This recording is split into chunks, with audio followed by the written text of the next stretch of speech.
I'm David from Levika Photography, and today I bring you the Zhiyun Crane 2. God, I hope I said that right. Before I dive into this, I just want to give a shout out to the people that I got this from. On all my reviews, I link back to the majority of it's on Amazon, and a lot of it goes to Pergear. And Pergear is a company on Amazon that has been extremely helpful to me in the past. They don't pay me to review anything for them or anything like that, but what they do is they give me great support. And because of that, I've been able to overcome a lot of issues that I didn't either understand or issues that didn't work. And a lot of times, like on my Moza Air review, they actually helped me get in touch with Moza because Moza just doesn't return calls or emails. But through Pergear they did, and because of them it was they were able to help me actually figure a lot of this stuff out. So anyway, this is going to be linked to their Amazon account because they're just awesome, and I just want to let you guys know that.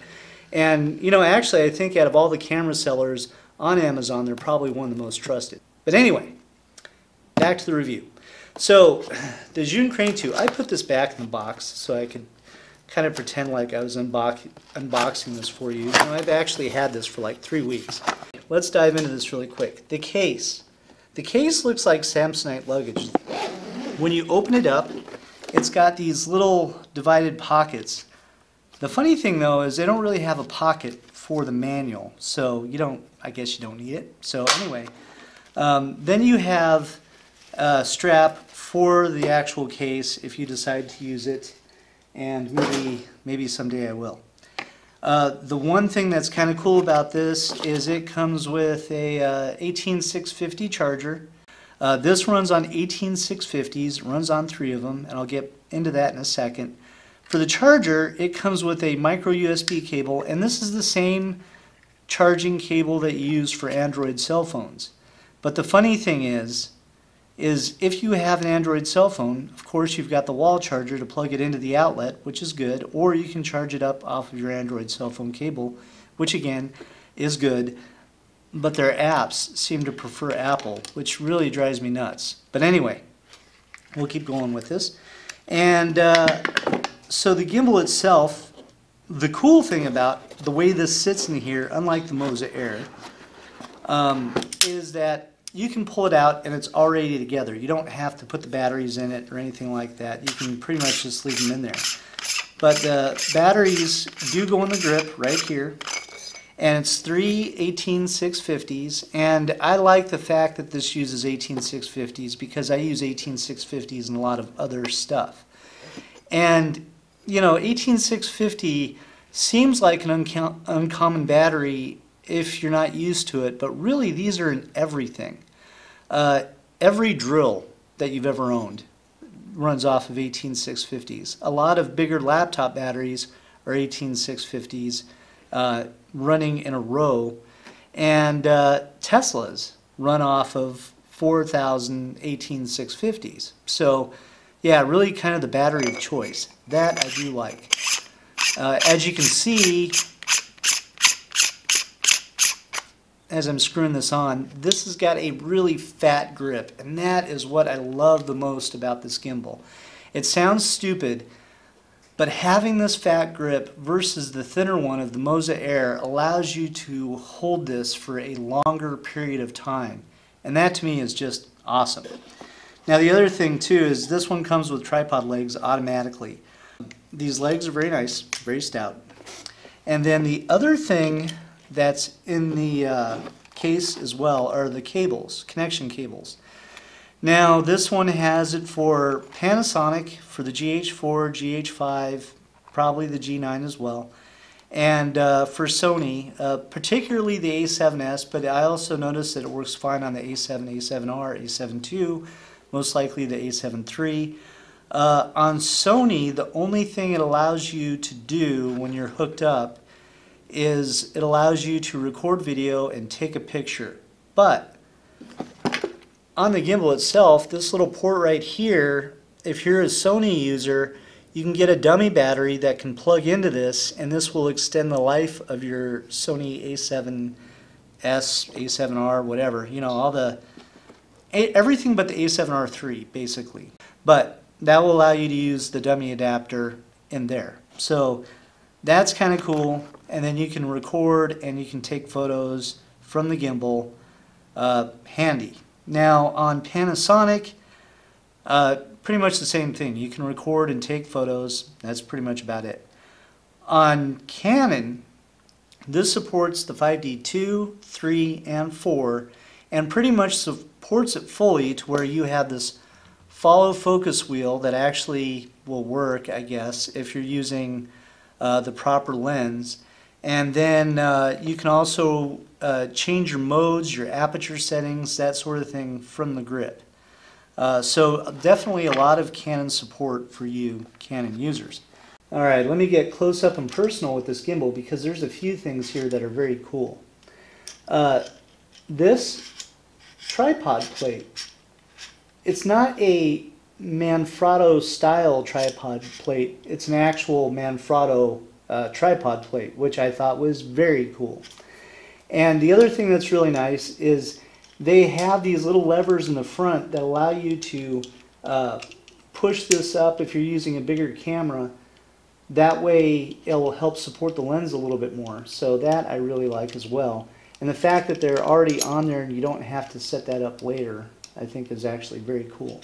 But I love the fact that it actually has a real Manfrotto plate. To me, that, I don't know, that just speaks volumes to me. Anyway, the actual construction of it is very good. If we go to the side here, you'll see that is the port right here by my thumb that you plug into the camera. And then down here on the body, right here, this is the other port where you actually do your firmware updates. Those are the two ports that are actually on here. This one is the little power plug-in if you're a Sony camera user. This is what the controls look like. Very, very simple. You have the standard push button and dial setup and button here and mode button there, and then of course your power button here. And then this is your follow focus wheel if you're using certain lenses on the Canon 5D 2, 3, and 4. So anyway, enough of that, let's put a camera on here. Alright, to show you how to balance this, I'm going to go ahead and mount my Fuji X-E3 on here. And all you have to do is get, you know, the tripod plate right now is fairly tight. I'm just kind of getting my camera loosely on there to where it's balanced this way, tilt-wise. So that way we know it's looking pretty level, so I think that is good. So I'll go ahead and tighten the 1/4-20 nut on the bottom. And then from there, if it needs a fine adjustment, which actually doesn't, then we could actually undo the Manfrotto plate and slide it forward and backward a little bit. And then the next one is your weight here. And you can see, just by the way it's wiggling, it's pretty bottom heavy. So you want it to be a little lighter. And what you're looking for is, you don't want to feel it bottom heavy. You want to feel like it's balanced perfectly on there. And where the swing is really slow. And it's still a hair short of being where it should be. Alright, I think this is it right here. To me that looks pretty good. And then from there, once you have this one done, then you need to do this one right here. And this one's pretty easy. You're looking to get it perfectly level this way. And right now, the camera's actually pretty much there. I don't know that I need to screw with that because obviously this has been on here. And then last but not least is this one. And this is the trickiest one. And when you move it around this way, you can see how it's kind of spinning. You want to avoid that. So typically, they suggest that you lay this down on a table, but if you feel it this way, that's where I notice it the most. So you want to get that out to where it's not nearly as bad. And what we're looking for is, see how this pops to the top?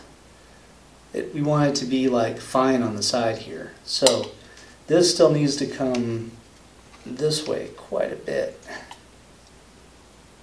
Oh, maybe the other way.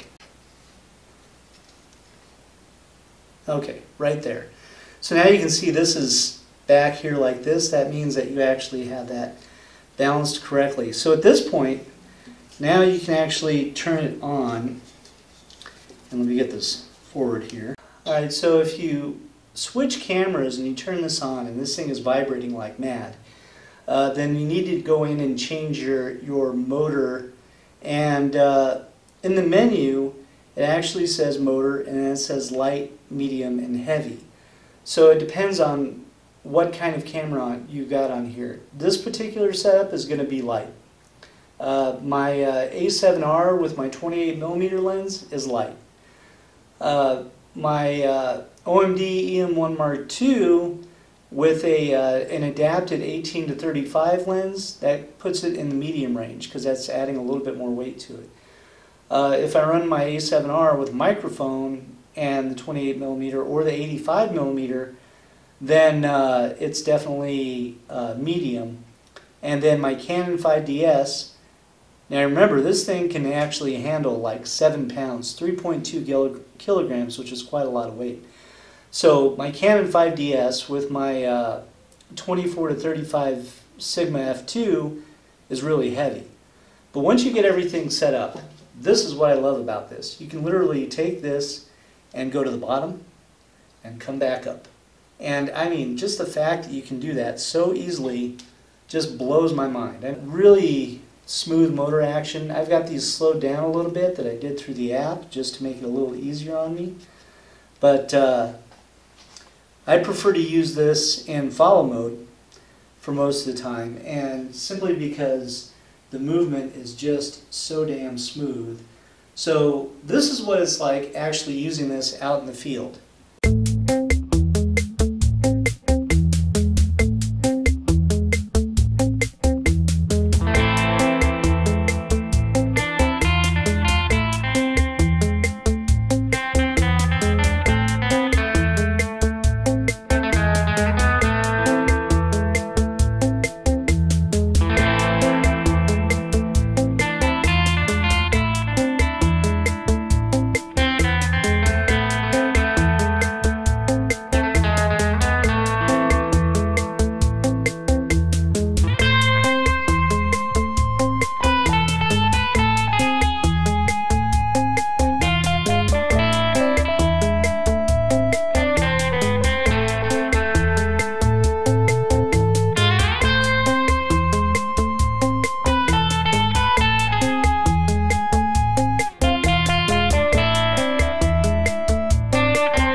Let's talk about the app for a second. Now I just wanted to show you this screen because Zhiyun Assistant is on here, and when I originally had this for the Smooth 3, it worked fine, but now every time you go into that it says that it wants you to use the Zhiyun Play, so the ZY Play. Now both of these apps, just so you know, in the Google Play Store, let's just look those up here. They both have a 2-star rating, so not really all that great. Good. But anyway, hopefully that gets better in the future. Alright, so let's go into the ZY Play app just so you can see what it's like. This is the first thing that comes up. So you select your device, and in this case we're using the Crane 2, and then you connect to the device, and it connects pretty much immediately. And then I don't know why it says this application, whatever. For some reason it says that, and then it turns off the phone. But anyway, let's go over the buttons in here so you can see what we can do. This stuff over here is pretty much almost all for using your cell phone with the Smooth Q or the Smooth 3. The home button is exactly what it does. It goes home to the screen that you just saw. This allows you to switch between video and photo, your record button, your camera button, and then this is your gallery button. This sets up motion tracking, and then on this side, let me switch my other finger here so that way it's not like right in your face. These are your settings. This allows you to switch between time-lapse and other stuff, and these are more settings, and then down here is an icon that I really don't understand why they designed it the way it did. Well, what does that even say? That's like some sort of cryptic thing. But anyway, we'll click there. Now up here you have scene mode, and this allows you to customize your scenes. In this case I have it set on motion right now. And then you have application mode. Application mode is where you need to go to turn on the phone camera. So once we do that, there's our phone camera. So now if we go back, then we have our joystick. The joystick is exactly what it sounds like. It allows you to control the actual gimbal. And I'm going to turn this around so it's kind of normal now. Now anyway, let's get out of there. And then this brings you to this screen. Now the features that I really like about this are that you can control time-lapse modes. So if we go over here, you've got slow motion, time-lapse, and moving time-lapse. And time-lapse is exactly what it sounds like. It's just taking multiple photos and setting them up in a video. Moving time-lapse allows you to set up 3 different points, and then the actual gimbal will move slowly to those points. So you can have a start point, a middle point, and then an end point. And I haven't played with it much. I've only played with it a few times, but it's very cool. I love that feature. I want to do something with it as soon as I get like some free time. So anyway, over here, this is where you go to control all your camera information if you are actually, again, recording with the cell phone, unlike the Smooth Q or the Smooth 3. So this has nothing to do with what we're doing. Now on here, this does one other feature, and it's object tracking. So if we hit this little button here, then we can draw a box, and then the actual crane will move to that and follow that box. And let me put this on the camera so that way you can see what it looks like when it's actually tracking. Now this can track me in the camera, so it can be like my personal cameraman, or you can track objects. That way it's locked onto them and you don't seem to lose them when you're recording. So let's try this out really quick. Alright, so let's go ahead and try to track Happy Robot Baby here. So I've got them connected, and now this thing's just swinging back and forth. The only problem is the app to me is still way underdeveloped. Nothing's labeled. You have no idea what you're doing in there or how to do something, so they need to work on that. But anyway, overall, absolutely love this gimbal. It's just easy to use, and I just love the way it stores. The fact that you can have the gimbal all in one piece when you put it in the case, I love that. You know, with the Moser, you gotta break it down and take the grip off and pull the batteries out and all that stuff. If you're just moving locations like, you know, a couple 100 yards, you don't want to have to break it down every time. You don't want to try to carry your gimbal in one hand and everything else in the other.